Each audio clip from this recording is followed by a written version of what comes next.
Well, it's going to make your job more rewarding because you're going to see the results much more quickly. And the floors will start looking better. You know, the edges, the baseboards will be cleaner. Ergonomically, this is so much easier to ring, so men and women alike are going to get the same results. It's not based on, you know, squeezing the life out of it, you know. And that mop is like a rope on a stick. You're just slopping and mopping. You're not really directing the soil. Here, I can get down low, I can move things underneath furniture like this. I'm going along, doing the edges. And anything that's not sticking to the microfiber, I can leave at the front door, sweep it up. You can see how the dirt's going to get attracted there anyhow. I go in, I wash it out, and I start the process over again. I'm recording too. You're recording? Oh, yeah. I'm recording too. All right. We want to do it from the beginning? Where you are. All right. So what we got, guys, is a whole system here which is dividing the dirty from the clean. So let's take a look at the bucket. The bucket has two chambers in it. It's divided in the middle. So the back is always going to be where your rinse water is. So when you start off your day, you're going to fill the front about 2/3 or up to 4 gallons where this line is with your diluted chemical, whatever your chemistry is. And then right down here you have a marker that you can put your water to. It's like 1/3 full. So 1/3 water, 2/3 chemical. Okay. The other thing I'll point out on this pail is that we also have drains on the back side as well as the front.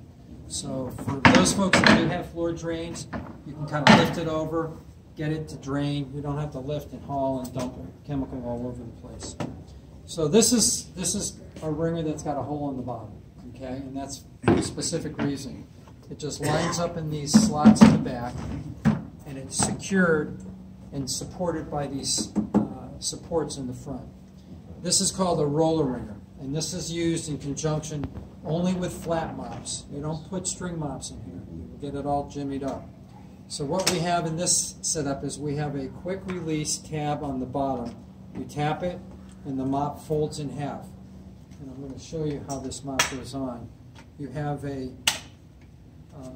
3-tab or 3 grommets here that line up with these pins. You just kind of line the pins up, and that clasps down and just holds it in place. So really, this mop doesn't come on and off until you want to take it off and wash it. Okay. So how many uses can you use before you need to change? Okay, this mop can be washed. Mops are designed by cycles of wash up to 300 washings. Actually, this is a little bit more because this is a better quality. But in terms of when you have to change it, it's relative to the amount of soil that you're cleaning. So if you have a lot of mops that you can replace 1 mop a day or 1 mop a bathroom, that's all dedicated based on what your initial quantities are. I have schools that do not have washing machines, and this is a great system because every time I come off the floor, I'm literally washing the mop off. So the idea is that we're going to start our process with a brand new mop, and we're going to come to the front section, and we're just going to dip it in there and just let it drain because the water or the chemical is going to cascade off. Don't go in and go like this, okay? Just get it damp, let it drip, and when it's wet, it's going to fall, have some weight to it, so it'll hold down like that. And then I bring it to the back section. Whether you're right or left-handed, I always instruct people to hold it in your left hand. And then you want the frame to be just resting on top of that edge of the wringer. And then with your right hand, you just push down and out. So what that is doing is taking the dirt and bringing it from the top and down to the bottom. Then I'm going to start cleaning. So I do my cleaning process. This is adjustable. You have a slide there that you can adjust it to the height of your chin typically. So this is probably a good height just right there for you.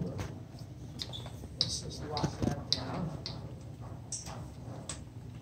Going the wrong way, sorry about that. So now I've got my pole properly handled. I go in and I start my mop out. Now this is what we call wet dusting. So I go to the back of the room, I start doing my mop out. What's cool about this, if I'm working around a lot of structure, I can get down low. I can pull dirt out from underneath tables, underneath chairs. A string mop, you're just kind of going back and forth, and you're pushing dirt back and forwards. This, you're going to pick a certain side, and you're going to pretend it's like dusting. So you're going to move your way back out using that S pattern. As the mop starts to dry, I can tap on it, I come back, but every time you come back off the floor, you go back to the rear section. This is where you go to town. Just shake and bake. You wash the mop and shake the dirt out of it, bring it up, roll it down, again holding it with your left hand, bringing it with your right, and then repeat the process. So the cycle starts over again. Okay? What's going to happen is, since you've loaded this to the top with chemical and this is just a little bit of water, as you're doing this rinsing and cleaning your mop out, you're taking some of that chemical and you're actually infusing it in the rinse water. The clean chemical goes down, the dirty rinse water gets full, okay? If you do it right, your clean water, your clean chemical will stay fairly clean. This will get dirtier and dirtier. You make the decision. If it's a real dirty environment, you may want to try to dump this as soon as it gets really filthy to rinse. And then you just reload with more water, still saving your chemical in the front. So that's the process, guys. It's an equalizer. It's not based on body strength. Everybody's going to get the same moisturing on the mops. I can adjust this based on the kind of floors that you're going to do. But other than that, it's just a simple, easy process. Again, no more jumping up and down and wringing these big bulky mops. I mean, if you lift these mops up and compare the difference. Yeah, there's more weight with that one. Now you got to fight to get the water out of this thing. Yeah. I mean, look at this. This is like 70, 80 pounds of weight here, and then you're twisting and jumping up and down on the wringer. We're going to eliminate that. The other cool thing is I can take these mops and I can go into a bathroom area. If you want to get down behind the commodes or the urinals and get that wall wiped down, you can kind of wipe it down first. That's the no-man zone, you know. No man ever goes down into that area to clean. You can get down underneath the commode area and pull that soil out. Start working it, and then do your floors as you're coming out of the bathroom. All right?